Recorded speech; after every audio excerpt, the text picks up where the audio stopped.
This program is about the honest-to-God truth. Like it or not. I think I'm in focus. I hope I'm in focus. I'm gonna put these fake glasses on to hide the bags under my eyes because I'm a tired man. Okay, welcome to Dots and Bits with Ziff. I'm your host Ziff. You know it. I know it. Man, that looks out of focus to me. All right, this is part of an ongoing side series I'm doing on Occult Creeps. This episode, sorry, I bumped the thing again. I know you love it when I do that. This episode is going to be focusing on Aleister Crowley, the big cheese, as it were. If you do any research on the occult at all, you're going to stumble across this man. This goofy jerk right here. Brought to you by the devil. Let's connect some dots. Damn it, you've got to repent.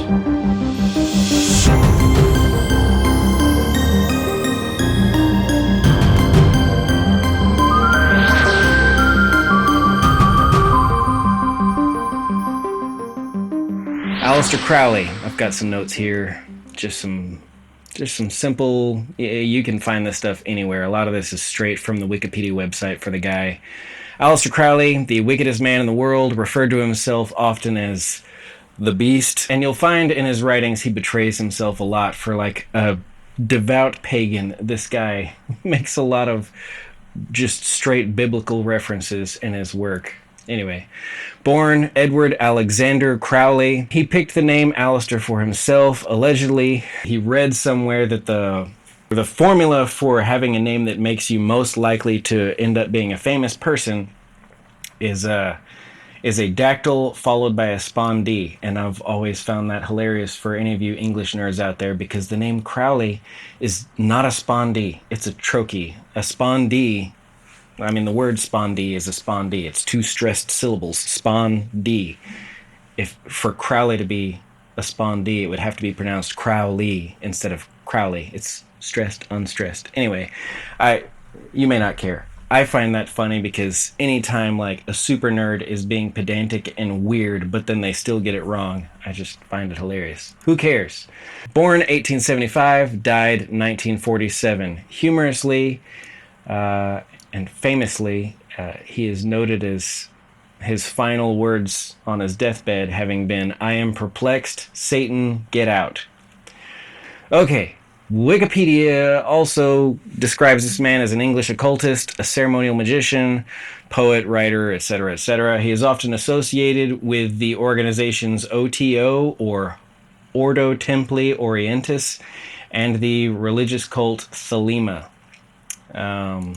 Heavily associated with the concept of sex magic. That's magick. You got to get the K on there. That's how you know these people mean business. I don't recommend that anybody just run out and buy occult books to educate yourself on this stuff. Like, a good litmus test is, are you the kind of person that can watch or play even your favorite? Like, can you read your favorite book? Can you watch your favorite movie? Can you play your favorite video game and still nitpick it? Can you find things in it that you obviously like disagree with? This, what they're saying here, like, is preposterous, but you know, I still like this art. Are you capable of that? Or are you the kind of person that, like, when you turn the news on, you're just downloading that into your brain and, this is it, man, this is what I believe now. They told 100% the truth. Like, if you got to know yourself, right? If you just believe the stuff that your favorite news channel tells you, you should not ever be reading occult books. But if you are rooted in your faith, if you know, okay, I've tested the Bible 100,000 times and it's always come up true, then, you know, educate yourself. If you feel led. My whole purpose in doing this is just to tell people like you, hey, this evil stuff still around, as real as it ever was, as prolific as it ever was. All right, we're discussing Aleister Crowley's seminal work, the one that is most often cited when his name comes up, the Book of the Law. If you've heard the expression, do what thou wilt, if you've seen it on a rapper's hoodie or whatever, like, They are referencing this book. Aleister Crowley did not come up with the expression "do what thou wilt." It actually was a French Renaissance writer named, let me make sure I get this right, Francois Rabelais, Rabelais. I'm not French. I may have bastardized that pronunciation. That's okay. And what's funny is, like, at least from my cursory Googling of Francois, he didn't even use it seriously from what I gather. It seems like he was using it ironically to poke fun at the upper elites who just thought they could do whatever they want. The unbridled upper class, as it were. Aleister, on the other hand, means it. The dude is obsessed with will. Free will, doing like what he feels like is your pure, perfect, unadulterated will. What you were meant to do is kind of what this book is about. All right, let's get into it. I'm getting into the weeds here. This book is evil. This is an evil book. It contains evil, heretical, blasphemous information in it. I am flying blind with this book. I am not what you would call an adept or initiated into the mystery schools. I am certain that I am interpreting some things in here not the way that, devout Thelemites would intend. I read it twice, and I've read no interpretations of it. I'm just going to tell you some of the goofy stuff in it, and some of the obvious evil crap that is in it. And I can tell you there are people who believe this book very literally, for sure, because the little bit I've discussed this book online since reading it, I just posted a little bit of back and forth with a buddy of mine on Twitter about this book, and then I was attacked by a psychotic, possibly schizophrenic Thelemite who admitted to doing some of the heinous stuff in this book repeatedly and told me that I was spiritually retarded and had no connection to the divine and yada, yada, yada. Okay, buddy. Sure. Yeah. Sounds good.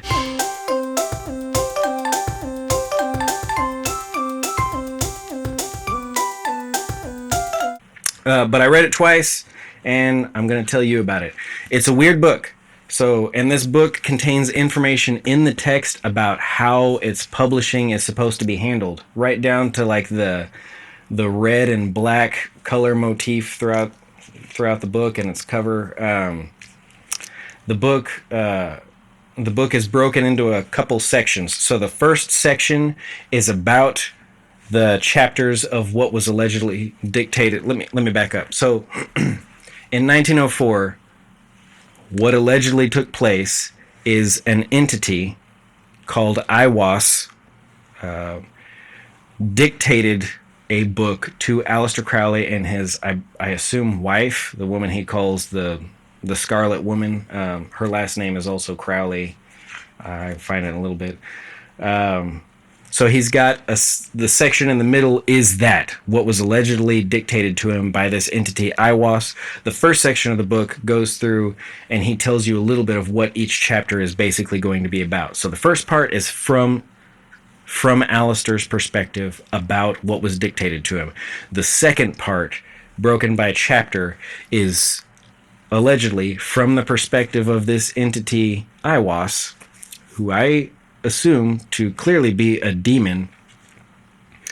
But it's even weirder than that because it's broken into chapters, and each chapter dictated by this Aiwass entity is partially about and partially from the perspective of other demons, right? So chapters 1, 2, and 3 are from the perspective of, allegedly, Aiwass is saying this is about, and it's weird. He changes point of views all throughout the writing, so it's really bizarre. So, like, chapter 1 in that section is about Isis, whom he calls Nuit, but he tells you it's Isis, and it's about her, but then some of the lines seem like they're from her perspective. Chapter 2 is about Osiris, and it's about Osiris, but it's also from Osiris's perspective, and he doesn't call him Osiris, he calls him Hadit. Yeah. And then chapter 3 is about and from the perspective of Horus. But again, like, it is really confusing because he'll say some lines that are like about this demon, and some lines are from that demon's perspective, and he swears, even within the text of the book, that, like, this is the most brilliant thing ever written, and I don't even fully understand it all, but somebody's going to come along after me, and they're going to have the perfect interpretation and be able to decipher the code. So you're not allowed to change the spelling of anything. You're not allowed to change the punctuation, because there's this super genius cipher that... Okay, whatever. This book also talks a lot about love, but you need to understand, and this goes for, well, probably more than occultists. I'll say it goes for a lot of occultists, but it goes for a lot of people. When they talk about love, it's not actual love. It's not pure love. It's not a caring love. It's not love from God. They're talking about, like, horny stuff. They're talking about rubbing their pee-pees on things. And that is not love. Like, sex was obviously invented by God as like an expression of intimacy and love between a husband and a wife and to make children. But just sticking your wee-wee on or in things is not loving them. So when he says, do what thou wilt, that shall be the whole of the law. Love is the law, love under will. He's not talking about real love. He's talking about wee-wee stuff. Okay, we'll just get into it. All right, I'm going to read this page. The Book of the Law, Liber Alvel Legis, with a facsimile of the manuscript as received by Aleister and Rose Edith Crowley on April 8, 9, and 10, 1904 AV, Centennial Edition, yada, yada, yada. Okay. In association with Ordo Templi Orientis. There's OTO.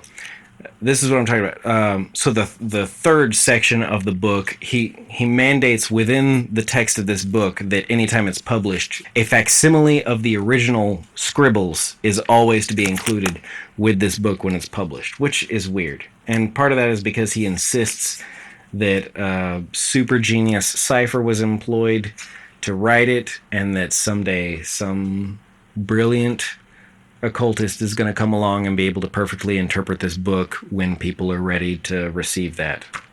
Blah, blah, blah, blah. Okay. I'm going to go through and read my notes as quickly as I can. Dictated by Aiwass. That is the entity that he claims dictated this book. He claims Aiwass is a minister of Hur Par Krat. That is one of the names that he gives Horus. So he alleges in this book that from the beginning of time, Earth has been run by three gods, as he calls them. And he says it's Isis first, then from 500 BC to 1904, it was Osiris. From 1904 on, it's Horus. But then he also gives them other names. Isis, he gives the name Nuit. Osiris, he gives the name Hadit. And Horus, he gives several names too. He gives, I'll get to it in a minute when I get to that note. He gives him a title. He gives him multiple names. He claims that Horus is also actually like twin gods, and he gives those the names Hor Par Krat and what's the other one? Hor Par something Kuit.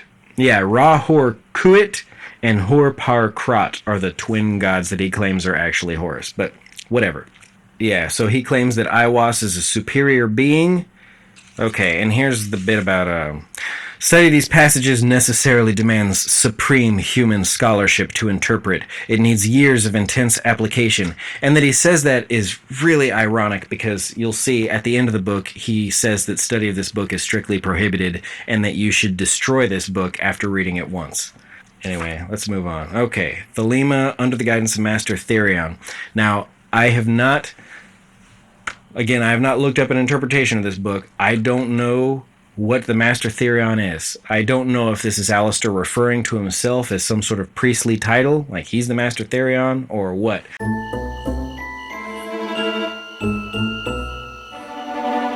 I do think it's interesting that he uses the term Therion, which I believe comes from Greek for beast. Is part of what makes me think he's referring to himself, because he calls himself the beast a lot. It's also really funny to me that like furries who like identify as, so it's not just like they enjoy the cosplay or the storytelling, but furries who identify as these creatures refer to themselves instead of furries as Therions.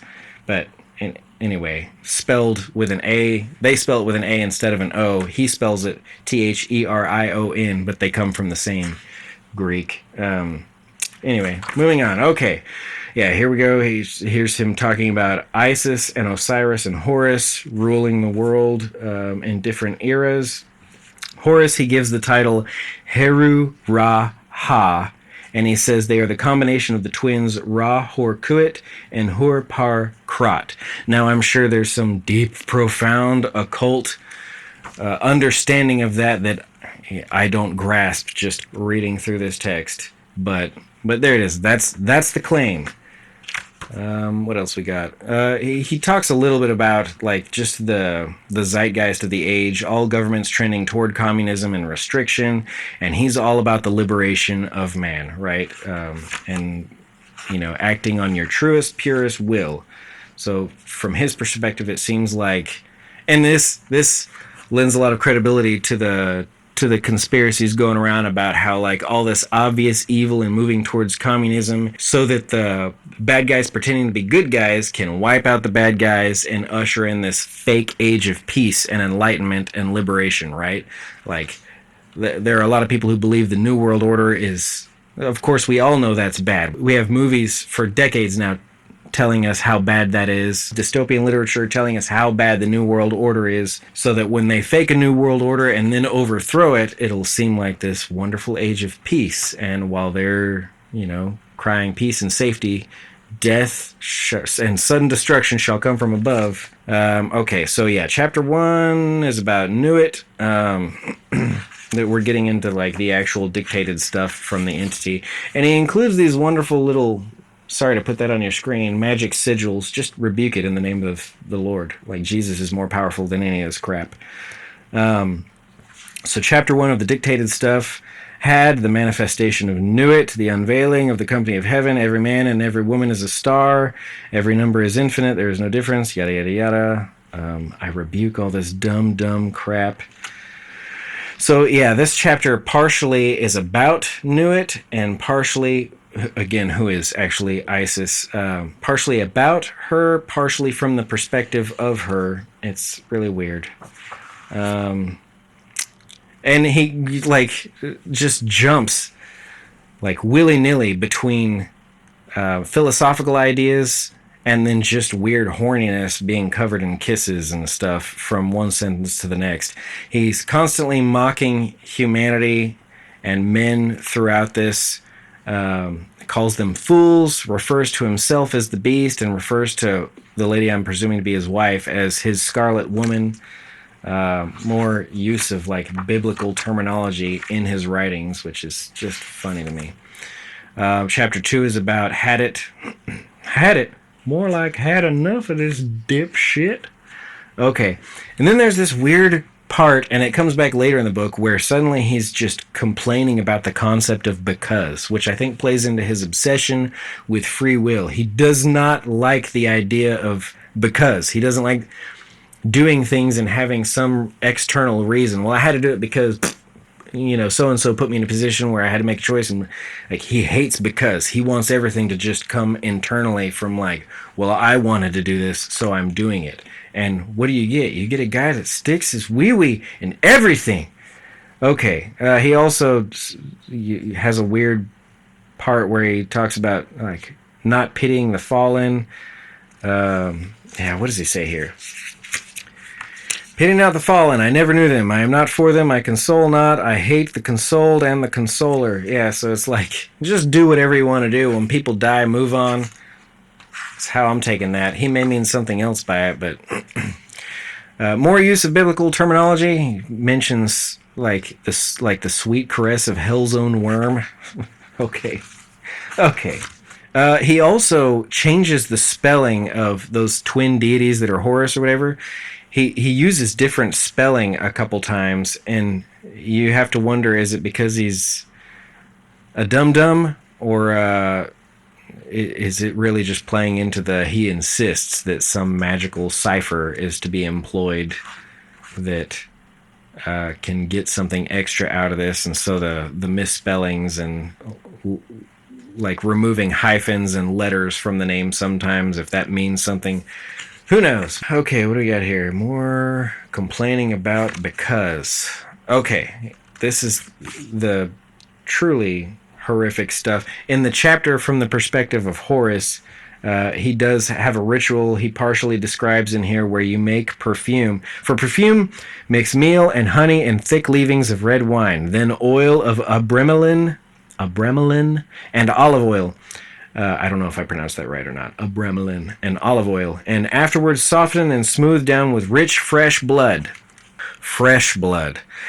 Then he goes on in verse 24. The best blood is of the moon, monthly. Then the fresh blood of a child, or dropping from the host of heaven, then of enemies, then of the priest or of the worshippers, last of some beast, no matter what. So as a last resort, I guess you can just get an animal. But the first two options he lists here appear to be menstrual blood. In fact, that was confirmed by the lunatic harassing me on Twitter. So my suspicions were confirmed.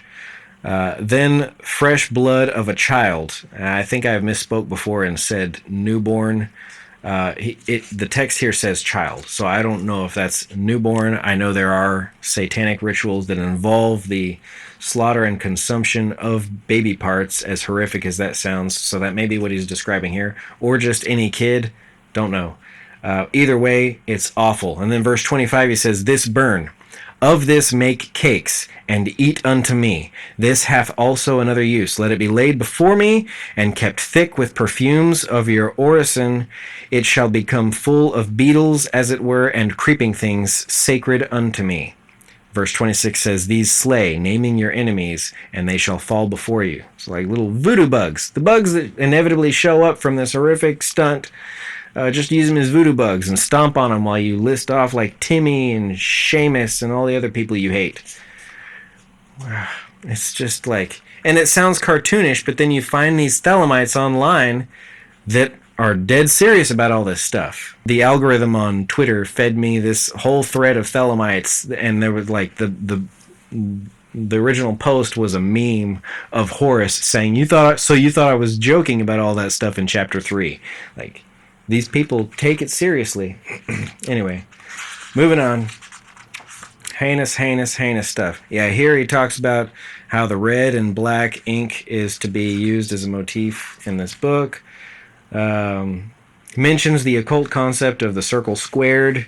And then he goes on and has like intentional blaspheming here where he blasphemes Jesus and other prominent religious figures like Muhammad and some of the... Buddhist concepts or deities, Mongol and Din, I don't even know who they are. Yeah, he says here, with my hawk's head, I peck at the eyes of Jesus as he hangs upon the cross. Like, okay. Just absurd. No, you don't. Go away. I can read this too.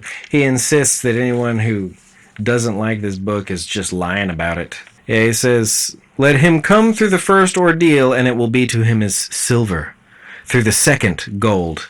Through the third, stones of precious water. Through the fourth, ultimate sparks of the intimate fire. Yet to all it shall seem beautiful. Its enemies who say not so are mere liars. There is success. I am the hawk-headed lord of silence and of strength. Yada, yada, yada.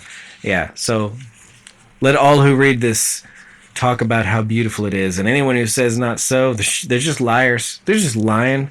They're just haters, man. I got haters who think I'm a retard. Okay. Yeah, more boasting about how brilliant this book is. Strict scientific demonstration. The contents of this book prove to strict scientific demonstration that he possesses knowledge and power quite beyond anything that has been hitherto associated with human faculties. He's talking about Aiwass and how obviously brilliant he must be. Okay. You're talking to a demon, bro. All right, and then we get into the section that is the actual, like, facsimile. Sorry, you can't see that. It's just blurry. The facsimile of the original scribbles that he demands always be included with any publication of the book. And then he's got a section at the very end called The Comment. Like it is actually...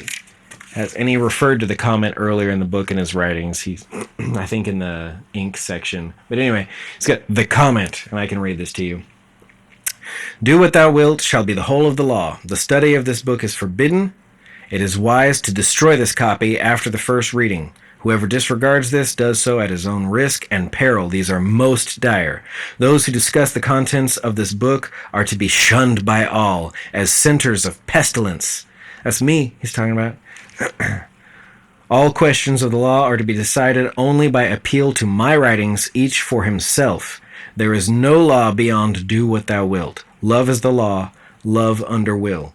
So Thelema is often truncated simply into a few of the lines that are scattered throughout this book. Do what thou wilt, that shall be the whole of the law. Love is the law, love under will. But it's nonsense. It is utter nonsense. It is evil. Stay away from Thelema and its adherents. Just read the Bible, man. Just read the Bible. I just wanted you to know some of the evil, horrendous stuff that is out there. This is just one of many books that Aleister wrote. The dude, as I understand it, I've read some of his other writings. He was raised in a Christian home, and he, out of his own mouth, professed that, like, he grew up knowing the Bible, grew up in church, grew up being raised in a Christian home, and he said that at some point he just started siding with Lucifer.